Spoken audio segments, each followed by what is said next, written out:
ಓಂ ಬ್ರಹ್ಮದೇವಾಯ ಓಂ ಬ್ರಹ್ಮದೇವಾಯ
ಬ್ರಹ್ಮದೇವ ಬ್ರಹ್ಮದೇವ ಭಕ್ತ ಪರಾಧೀನ ಇಂದು ಇಂದು ಈ ನಿನ್ನ ಮೊಮ್ಮಗನಲ್ಲಿ ದಯವಂತೆ ಧನ್ಯನಾದೆ.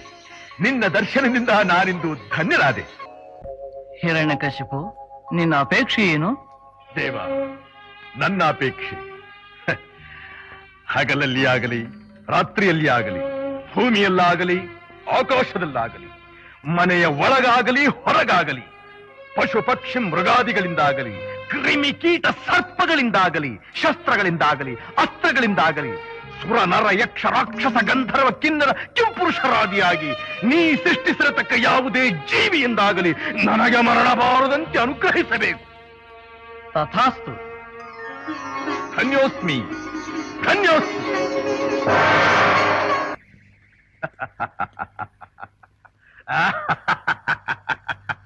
ಇನ್ನು ನನಗೆ ಸಮನಾರು, ನನ್ನ ಪರಾಕ್ರಮಕ್ಕೆ ಸರಿಸಾಟಿಯಾಗಿ ನಿಲ್ಲಬಲ್ಲ ವೀರನು ಧೀರನು ಈ ತ್ರಿಭುವನದಲ್ಲಿ ಅವನಾವನಿರುವನು. ಏ ಹರಿ,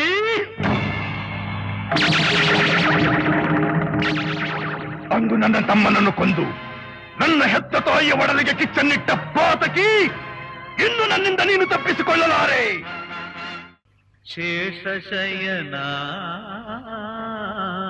ವಿವೇಕಿ, ಯಾವನವನು ನಾನೆಲ್ಲಿರುವುದನ್ನು ತಿಳಿಯದೆ ಆ ನನ್ನ ವೈರ್ಯ ಸ್ಮರಣೆ ಮಾಡುತ್ತಿರುವನು. ಕಮಲ ನಯನ ಕಮಲ ವದನ ಕಮಲಾರಮಣ ನಾರಾಯಣ ಕಮಲಾರಮಣ ನಾರಾಯಣ.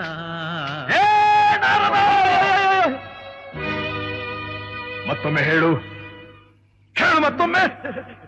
ಶಂಕರ ಶಂಕರ ನೀನೇ ಸರ್ವೇಶ್ವರ, ಶಂಕರ ಶಂಕರ ನೀನೇ ಸರ್ವೇಶ್ವರ, ದೈತ್ಯ ಮನೋಹರ ಶಿವಶಂಕರ, ದೈತ್ಯ ಮನೋಹರ ಶಿವಶಂಕರ. ಈ ಬಡಜೋಗಿ ನಾರದ ನಮ್ಮ ಆರ್ಭಟವನ್ನು ನೋಡಿ ಕೇಳಿ ಅದರಿ ಅಲ್ಲಾಡಿ ಬೆದರಿ ಬೆಂಡಾಗಿ ಹೋದ.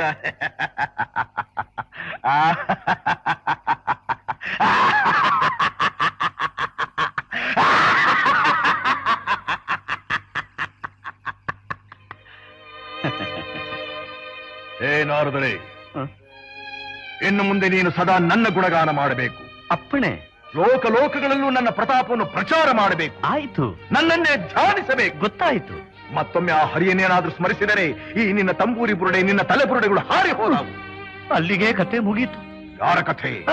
ದುಷ್ಟರ ಕತೆ. ದಾನವೇಂದ್ರ, ಹಿರಣ್ಯಕಶಿಪು, ನಿನಗೊಂದು ಸಂತೋಷದ ಸುದ್ದಿ. ಏನದು?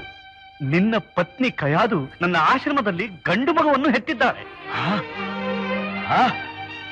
ಗಂಡು ಮಗುವಿಗೆ ಜನನ? ಭಲೆ ಭಲೆ ನಾರದರೆ, ಈ ಸಂತೋಷ ಸಮಯದಲ್ಲಿ ಯಾವುದಾದ್ರೂ ವರ ಕೇಳಿ ಕೊಡುತ್ತೇನೆ. ನೀನು ನನ್ನ ಜೊತೆಯಲ್ಲಿ ಬರಬೇಕು. ಅದೇ ನೀನು ನನಗೆ ಕೊಡತಕ್ಕಂಥ ವರ.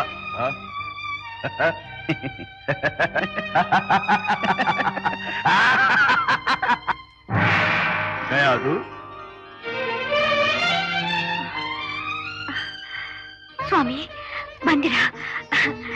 ಅಲ್ಲೋಡಿ, ತಾನೆ ಮಗುವಿನ ಮುಂದೆ ನಿಮ್ಮನ ಕುರಿತೇ ಹೇಳುತ್ತಿದ್ದೆ. ಭಲೆ ಭಲೆ.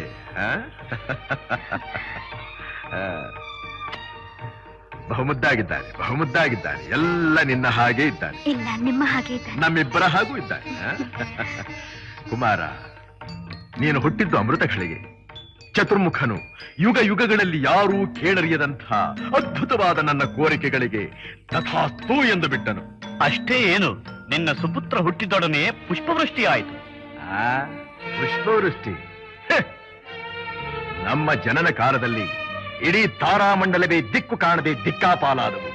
ಧೂಮಕೇತುಗಳು ಹಾರಾಡಿದವು, ಸಿಡಿಲು ಗುಡುಗುಗಳು ಹೋರಾಡಿದವು, ಮೇಘಗಳು ರಕ್ತಾಭಿಷೇಕ ಮಾಡಿದವು, ಗಗನ ನಡುಗಿತು, ಸಾಗರ ಉಕ್ಕಿತು, ಭೂಮಿ ಬಿರಿಯಿತು.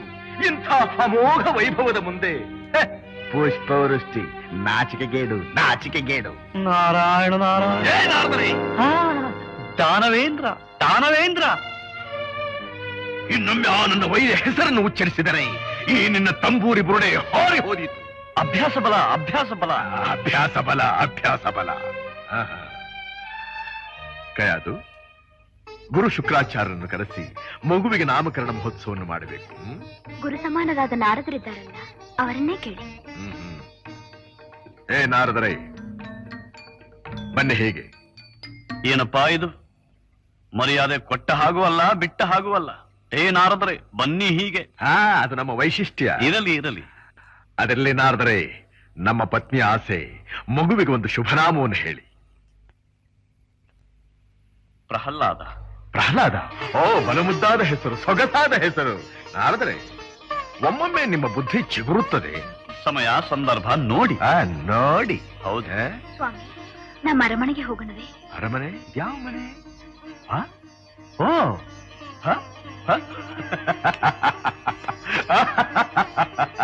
ನಾರದರೆ, ನಾರದರೆ, ಮಗುವನ್ನು ನೋಡುವ ಆನಂದದಲ್ಲಿ ಇದು ಯಾವ ಮನೆ ಎಂಬುದೇ ನಮಗೆ ತಿಳಿಯಲಿಲ್ಲ.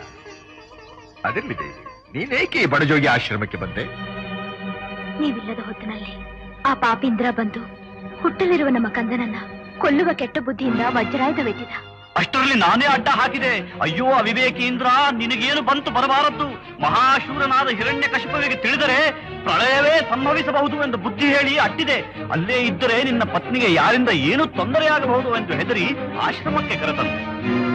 ಜನವರಾಂಧ ಇಂದ್ರ, ನಿನಗಿಷ್ಟು ಸೊಕ್ಕೆ